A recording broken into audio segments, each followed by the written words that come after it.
اللهم صل وسلم وبارك على سيدنا ونبينا ومولانا محمد وبارك وسلم عليه. الصلاة والسلام عليك يا رسول الله، الصلاة والسلام عليك يا حبيب الله، الصلاة والسلام عليك يا شفيع المسلمين، الصلاة والسلام عليك يا رحمة للعالمين.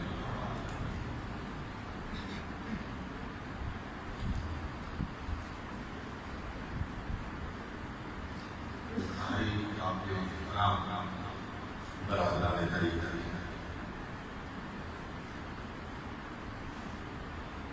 آج صبح سے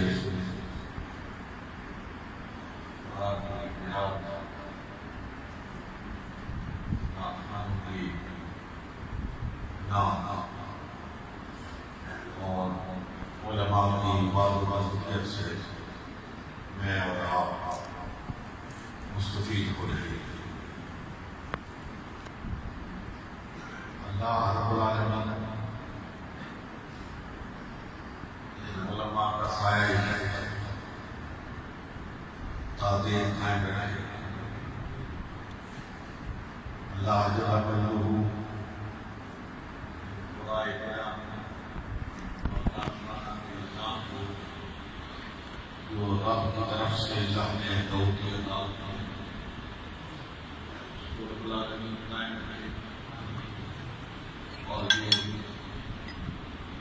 اسی طریقے ذات رہا قرآن اور صاحب قرآن کی نام سے دور بکے ہوئے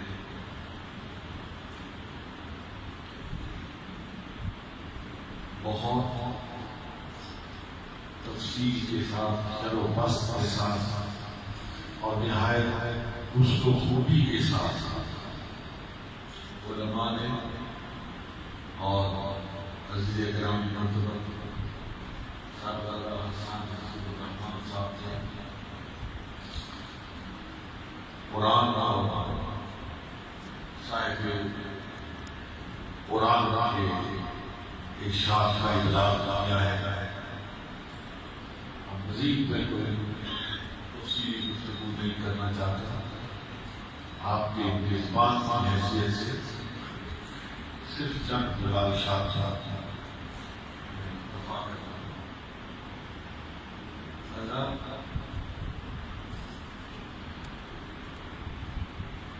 ایک لفظ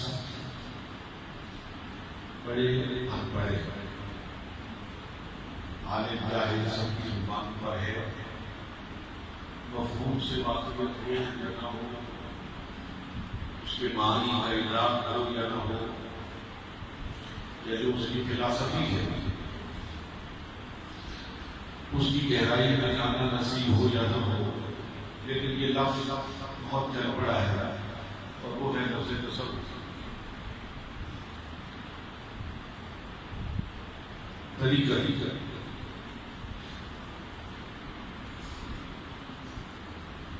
میں آج اپنے مشائخ روبرو بیٹھ کر ان کی تعلیمات سے ماخوذ پیغام قرآن و سنت آتا ہے۔ ابھی آپ نے تذکرہ سنا حضرت امام ربانی مجدد الفسانی شیخ احمد سرحدی رحمۃ اللہ تعالیٰ علیہ،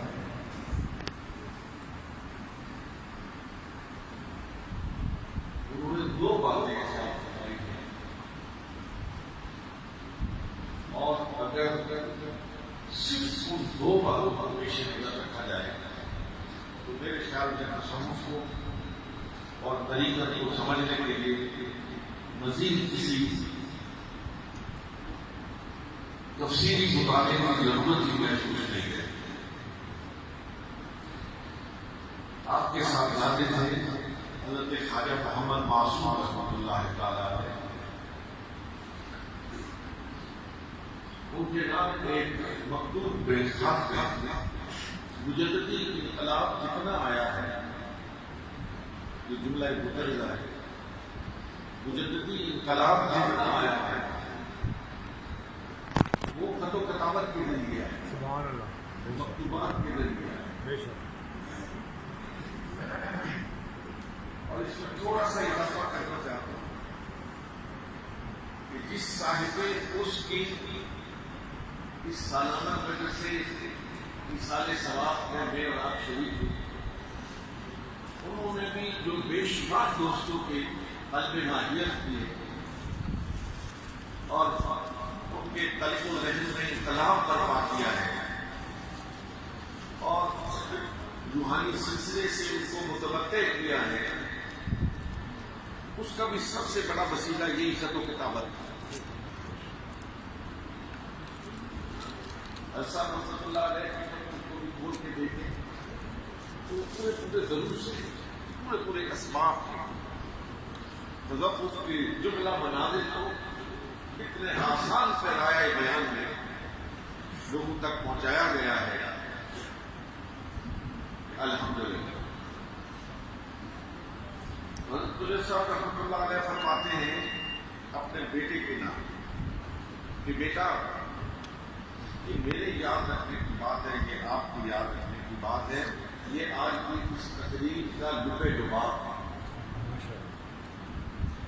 آپ نے فرمایا بیٹا صوفی کی تمام کیفیات، پھر ان کیفیات کا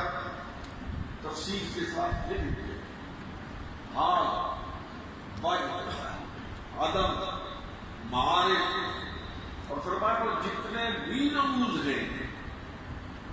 اگر سنت رسول کے مطابق ہیں تو بہتر، ورنہ سراسر کتاب ربانی کا سرمایہ ہے.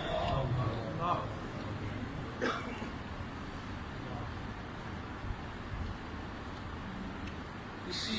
بزرگ کا شعر ہے، وہ بھی اسی مناسبت سے ہے، کیا اس بزرگ کا ہے: خلاف پیغمبر کسے راگزی، خلاف پیغمبر کسے راگزی، ہرگز کا منزل نہ تھا. جو رسول اللہ کے راستے کو چھوڑ کر کوئی اور راستہ اختیار کرتا ہے وہ کبھی اپنی منزل سے امکنار نہیں ہو سکتا. راستہ صرف ایک ہے، طریقہ صرف ایک ہے، اور وہ راستہ، وہ طریقہ محمد رسول اللہ طریقہ ہے. عام طور پر ایک بات کہہ کے جاتی ہے کہ شریعت والے نہیں سمجھتے، یہ طریقت کی بات ہے. میں سمجھتا ہوں، میں ایک بے باکانہ سا لفظ استعمال کرنا چاہتا ہوں معافی کے ساتھ، یہ لفظ ہی گمراہی پر مبنی ہے کہ طریقت اور چیز ہے اور شریعت اور ہر چیز میں. حضرت امام ربانی فرماتے ہیں کہ طریقت شریعت کی خادمہ ہے، طریقت شریعت کی خادمہ ہے، طریقت شریعت کی تکمیل کے لیے ہے. طریقت شریعت سے جدا کوئی چیز نہیں ہے. میں آسان تر لفظوں میں اپنے پیر بھائیوں کی خدمت میں یہ عرض کرنا چاہتا ہوں، تھوڑا سا غور کریں تو آپ بات کی تہ تک پہنچ جائیں گے کہ نماز پڑھتے ہوئے، روزہ رکھتے ہوئے، حج زکات دیتے ہوئے، نیکی کا کوئی بھی عمل سر انجام دیتے ہوئے جو آپ حظ اٹھاتے ہیں، جو آپ لطف اٹھاتے ہیں، جو آپ کو سکون ملتا ہے، جو آپ کو اطمینان میسر آتا ہے، اسی کو تو طریقت کہتے ہیں. وہی طریقت ہے. جس جتنا زیادہ لطف آتا ہے، جتنا زیادہ مزہ آتا ہے، عبادت میں جتنا زیادہ سکون ملتا ہے، اتنا وہ طریقت کے مدارک طے کرتا ہے۔ اس لیے جس صاحب عرس کی تقریب میں آج مجھے اور آپ کو شرکت کا موقع ملا ہے، بجا طور پر آج علماء کرام نے اس طرف متوجہ کیا ہے کہ ان کی زندگی کا اوڑھنا بچھونا، ان کی زندگی کی صبح اور شام، ان کی زندگی کا دن اور رات صرف شریعت مصطفی پر پہرا دیتے ہوئے گزرتا ہے۔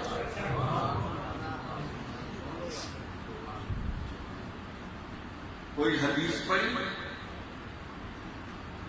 اسی روز اس پر عمل کرو۔ میں ایک چھوٹی سی مثال آپ کو دیتا ہوں۔ یہ ماسٹر صاحب ان کی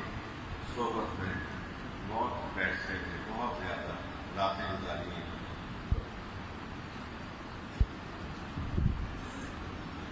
آپ نے یہاں درس قرآن جو دیتے تھے، آپ دیکھیں صوفیوں کا یہ کام ہے، یہاں جمعہ شروع ہوا تو تفسیر مدنی کی روشنی میں آپ نے درس قرآن دینا شروع کیا، پورا قرآن ختم کیا، پھر دوسری مرتبہ جب 13ویں پاری پہ پہنچے تو آپ کا وصال ہوا، قرآن پڑھاتے ہوئے، پڑھتے ہوئے، اس کی تعلیم دیتے ہوئے، اس کی تدریس کرتے ہوئے زندگی کا سفر اپنی آخری منزل کو پہنچ گیا۔ یہاں درس دیتے ہوئے حدیث سنائی کہ روز محشر ایک گروہ نمودار ہوگا جس کی گردنیں سب سے لمبی ہوں گی، لمبی گردنیں، سب سے اونچے قدامت، لوگ ان کی طرف تعجب بنی نظروں سے دیکھیں گے کہ یہ کون لوگ ہیں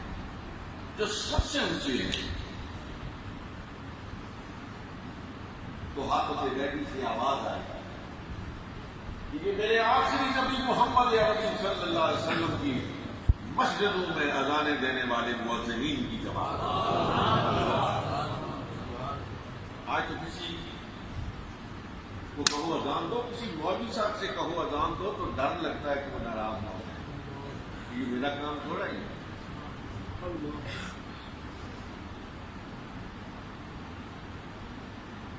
صاحب نے یہ حدیث سنائی، پہلے بھی ہوتا تھا، اذان دیتے بڑے خوشی اور خضوع کے ساتھ، جس نے ان کی اذانیں سحر سنی ہے وہ یقیناً کہتا تھا کہ وہ سحر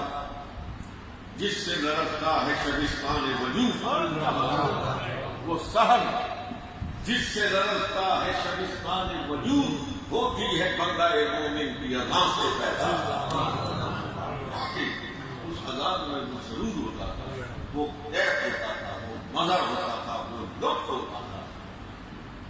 کہ سننے والے کا دل چاہتا تھا یہ اپنے آپ کی کلمات پڑھ کر آئے۔ لیکن جب یہ حدیث یہاں بیان فرمائی تو پھر اس کے بعد بالالتزام اہتمام کے ساتھ اذان فجر آپ خود کیا، اور آپ حیران ہوں گے کہ جب وہ عارضہ قلب میں مبتلا تھے، یہ ماسا بھی عادت ہے، جب عارضہ قلب میں مبتلا تھے تو انہی سی گولی زبان کے نیچے رکھ کر پھر وہ اذان دیا کرتے۔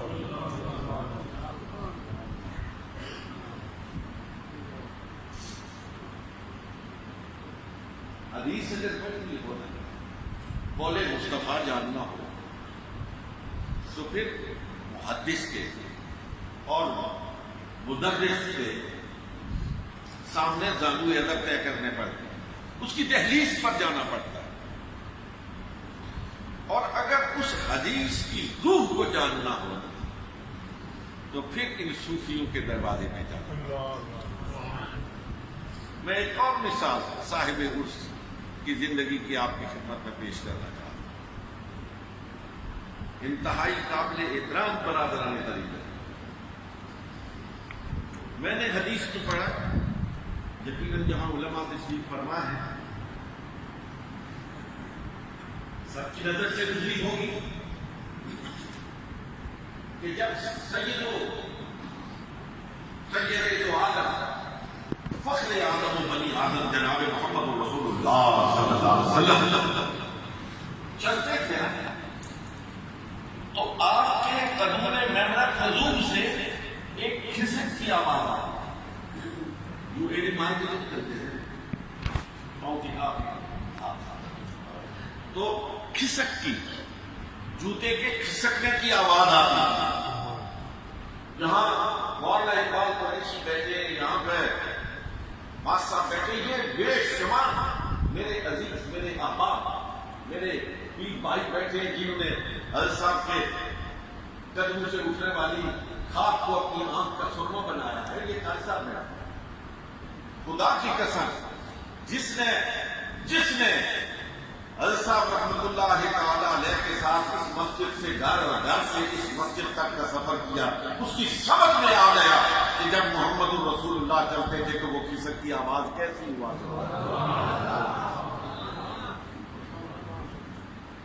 یہ ہے ان صوفیوں کا کمال، اور یہ ہے تصور، اور یہ ہے طریقہ کہ جو قول مصطفیٰ سنا، جو عمل مصطفیٰ سنا، اس کو صرف پڑھنے پر اکتفا نہیں کیا، اسے زندگی کا معمول کیا، پھر دل کے دریچے کھلتے ہیں۔ میں ایک بات کہہ کے بات ختم کرتا ہوں، جس طرح یہ میرا اور آپ کا وجود ہے نا، ظاہر ہے میں اور آپ کہتے ہیں، کبھی وقت میرا تو تفصیل سے عرض کروں گا، اسی طرح انسان کے اندر بھی ایک وجود ہے، انسان کے اندر بھی ایک وجود ہے جس کو کبھی آپ ضمیر کہہ دیتے ہیں، کبھی خودی کہہ دیتے ہیں، جو مرضی نام دے دیں، کبھی اس کو روحانیت سے تعبیر کرتے ہیں۔ انسان کے اندر ایک وجود ہے، جس طرح اس ظاہری وجود کی آنکھیں ہیں، اسی طرح اس اندر کے انسان کی بھی آنکھیں، جس طرح یہ وجود دیکھتا ہے اسی طرح وہ وجود بھی دیکھتا ہے، جس طرح یہ وجود سنتا ہے اسی طرح وہ وجود بھی سنتا ہے۔ اس وجود کے دیکھنے کی ایک حد ہے، اس وجود کے دیکھنے کی ایک حد ہے، اس کے دیکھنے کی کوئی حد ہی نہیں ہے۔ اس وجود کے سننے کی ایک حد ہے، اس وجود کے سننے کی کوئی حد ہی نہیں ہے۔ اسی کو سرکار نے فرمایا ہے کہ اتقوا فراست المؤمن فإنه ينظر بنور اللہ، مومن کی فراست سے، اس کی نظر سے بچو، اس لیے کہ وہ اس نور سے نہیں دیکھتا ہے، وہ اس نور سے دیکھتا ہے۔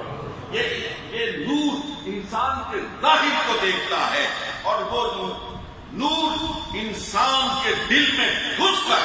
اس کے وسوسوں کو بھی پڑھ جاتا ہے، اور وہ نور ایسا ہوتا ہے کہ صوفی فرش پر بیٹھا ہوتا ہے، لوہے محفوظ پر لکھی ہوئی تقدیروں کو پڑھ لیتا ہے، صرف اس نور کو روشن کرنے کی ضرورت ہے۔ اور میں سلسلہ نقشبندیہ کی بات کر رہا ہوں، جس سلسلے سے آپ وابستہ ہیں، میں مجددی سلسلے کی بات کر رہا ہوں جس سلسلے سے آپ وابستہ ہیں۔ مجددی سلسلہ، نقشبندی سلسلہ آپ کو یہ تلقین کرتا ہے کہ آپ کی خلا کشی، آپ کا مجاہدہ، آپ کی ریاضت، یہ تمام کی تمام جمع ہو جاتی ہیں عبادات میں، فرائض میں، سنن میں، نوافل میں۔ اس کے علاوہ میں کسی پہ تنقید یا تنقید نہیں کرتا ہوں، ہر ایک کا اپنا معمول ہے، وہ جانے ہوگا خدا جانے۔ نقشبندیوں کے ہاں کسی کھو میں بیٹھ کر ایک پاؤں پہ کھڑا ہو جانا، انگاروں پہ لیٹے رہنا، یہ کرنا، وہ کہتے ہیں ٹھیک ہے جو لوگ کرتے ہیں وہ کرتے رہیں، لیکن جدتی سلسلے میں جس سلسلے سے آپ وابستہ ہیں وہ کہتے ہیں کہ تمہیں جو ملے گا وہ نماز سے ملے گا، جو ملے گا روزے سے ملے گا، جو ملے گا حج سے ملے گا، جو ملے گا زکات سے ملے گا، جو ملے گا محمد عربی کے قدموں کو چوم کر اپنی زندگی کا سفر طے کرنے میں ملے گا۔ اس کے علاوہ تصوف نام کی اور کوئی چیز نہیں۔ اس لیے آج کی گفتگو کے اختتام پر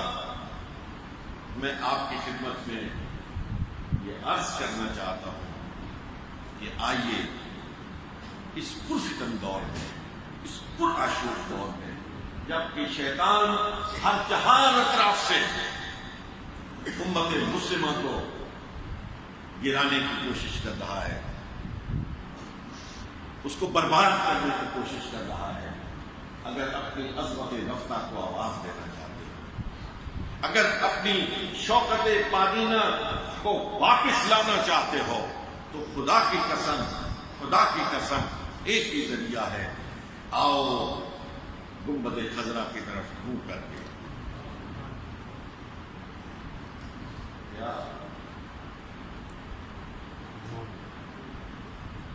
ایک ہی